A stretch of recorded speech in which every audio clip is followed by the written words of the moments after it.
پھر بخاری مسلم میں وہ جو حدیث ہے سقیفہ بنی ساعدہ والی جو اختلاف ہوا تھا، اس میں آپ کو پتا ہے سیدنا علی نے بیعت نہیں کی تھی حضرت ابوبکر کی 6 مہینے تک، بخاری مسلم دونوں میں آتا ہے۔ پھر سیدہ فاطمہ بیمار ہو گئی، ان کی تیمارداری کرتے رہے، پھر سیدہ فاطمہ فوت ہو گئی۔ بخاری مسلم کے الفاظ ہیں حضرت علی نے حضرت فاطمہ کی وفات کے بعد دیکھا کہ لوگوں کا رجحان ان سے کم ہونا شروع ہو گیا۔ جب تک حضرت فاطمہ زندہ تھی تو ظاہر ہے نبی اسلام کا ایک وہ معاملہ تھا، تو پھر انہوں نے حضرت ابوبکر کو پیغام بھیجا کہ آپ میرے گھر آئیں اور اپنے ساتھ کسی کو نہیں لے کے آنا۔ اس حدیث کو روایت سیدہ عائشہ کر رہی ہے اور حدیث بخاری میں بھی ہے، مسلم میں بھی۔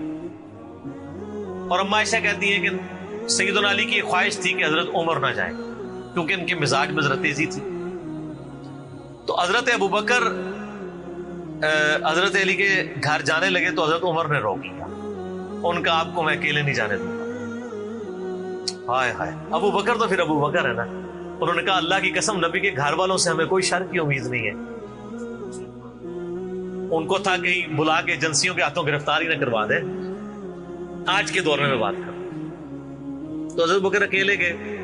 سیدنا علی نے حضرت ابوبکر سے کہا کہ اللہ نے جو آپ کو ہم پہ فضیلت دی ہے اس امر خلافت میں، ہمیں آپ سے کوئی حسد نہیں، لیکن نبی علیہ السلام کی قربت کے ناطے اور آپ کے اہل بیت ہونے کے ناطے ہم یہ سمجھتے ہیں کہ ہمیں اس مشورے میں شامل کرنا چاہیے تھا۔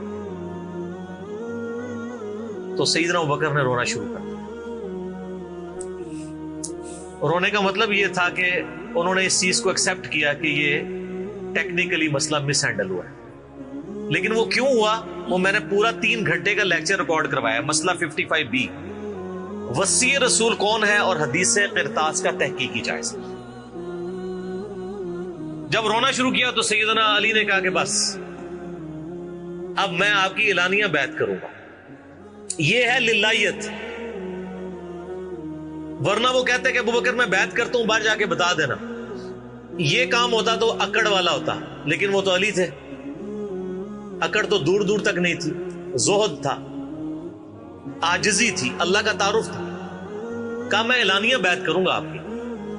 آج کے ہوتے تو کہتے جی باہر جا کے آپ بتا دیں، میں ایک ٹویٹ کر دوں گا پیچھے سے کہ بس ہو گئی ہے ہمارا آپس میں۔ ظہر کے وقت بخاری مسلم کے الفاظ ہیں سیدنا ابوبکر نماز کے بعد ممبر پہ چڑھے اور حضرت علی کے فضائل بیان کیے اور پھر بیان کیا کہ ان کے بیعت نہ کرنے کی وجہ کیا تھی، اور پھر ممبر سے نیچے اتر آئے۔ پھر حضرت علی ممبر پہ چڑھے اور حضرت ابوبکر کے فضائل بیان کیے اور اپنے بیعت نہ کرنے کی وجوہات بتائیں، اور پھر اعلانیہ بیعت کی، اور حضرت علی ممبر سے اترے تو تمام مسلمان پھر حضرت علی سے خوش ہو گئے کہ انہوں نے اس مسئلے میں قربانی والا معاملہ کیا۔ تو یہ بھی ایک موقع تھا۔ اس میں الفاظ ہیں کہ حضرت ابوبکر کہتے ہیں اللہ کی قسم حضرت علی سے روتے ہوئے کہ مجھے نبی کے گھر والے اپنے گھر والوں سے بڑھ کے عزیز ہیں۔ اور آپ کو مزے کی بات بتاؤں، صحیح بخاری میں ایک کریٹیکل حدیث ہے حسن حسین کے چیپٹر کے اندر، امام بخاری نے ڈالی ہے، وہ امہات المومنین کے چیپٹر میں نہیں ہے، حسن حسین والے چیپٹر میں، کہ حضرت ابوبکر کہتے ہیں کہ رسول اللہ کے قرب کو ان کے اہل بیت کے قرب میں تلاش کرو۔ کون کہہ رہے ہیں؟ حضرت ابوبکر۔ اور اہل بیت سے مراد کون؟ سیدنا حسن حسین، کیونکہ امام بخاری نے اس حدیث کو حضرت ابوبکر کے قول کو حضرت حسن حسین والے چیپٹر میں لیا کہ محمد صلی اللہ علیہ وآلہ وسلم کی قربت کو ان کے اہل بیت کی قربت میں تلاش کرو۔